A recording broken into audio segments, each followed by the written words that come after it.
ವಿಜಯಪುರ ಜಿಲ್ಲೆಯ ದೇವರಹಿಪ್ಪರಗಿ ಪಟ್ಟಣದಲ್ಲಿ ಬೆಳ್ಳಂಬೆಳಗ್ಗೆ ತಹಶೀಲ್ದಾರ್ ಪ್ರಕಾಶ್ ಸಿಂಧಗಿ ಅವರು ರೌಂಡ್ಸ್ ಹಾಕಿ ರಸ್ತೆ ಪಕ್ಕದಲ್ಲಿರುವ ಗಾಡಿ ಅಂಗಡಿಗಳನ್ನು ತೆರವುಗೊಳಿಸಿ ಪಟ್ಟಣ ಪಂಚಾಯಿತಿಯ ಕಾರ್ಮಿಕರು ನಗರದ ಸ್ವಚ್ಛತೆಗೆ ಒತ್ತು ನೀಡಬೇಕು ಅಂತ ಹೇಳಿದ್ರು.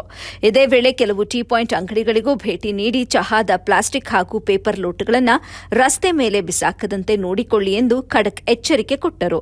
ನಂತರ ಬಸ್ ನಿಲ್ದಾಣ ಕಾಮಗಾರಿ ಹಾಗೂ ಸ್ವಚ್ಛತೆ ಬಗ್ಗೆ ಪರಿಶೀಲನೆ ನಡೆಸಿ ಬಸ್ ನಿಲ್ದಾಣದ ಮುಂದೆ ಟ್ರಾಫಿಕ್ ಆಗದಂತೆ ಕ್ರಮ ಕೈಗೊಳ್ಳಿ ಅಂತ ಪೊಲೀಸರಿಗೂ ಕೂಡ ತಿಳಿಸಿದ್ರು. ಈ ಸಂದರ್ಭದಲ್ಲಿ ಪಟ್ಟಣ ಪಂಚಾಯಿತಿ ಅಧಿಕಾರಿಗಳು ಹಾಗೂ ಸಿಬ್ಬಂದಿ ವರ್ಗದ ಕಾರ್ಮಿಕರು ಸೇರಿದಂತೆ ಇನ್ನಿತರರು ಉಪಸ್ಥಿತರಿದ್ದರು. ವರದಿ ಅಮೀದಾ ಮುಲ್ಲಾ, ಎಬಿ ನ್ಯೂಸ್, ದೇವರಹಿಪ್ಪರಗಿ.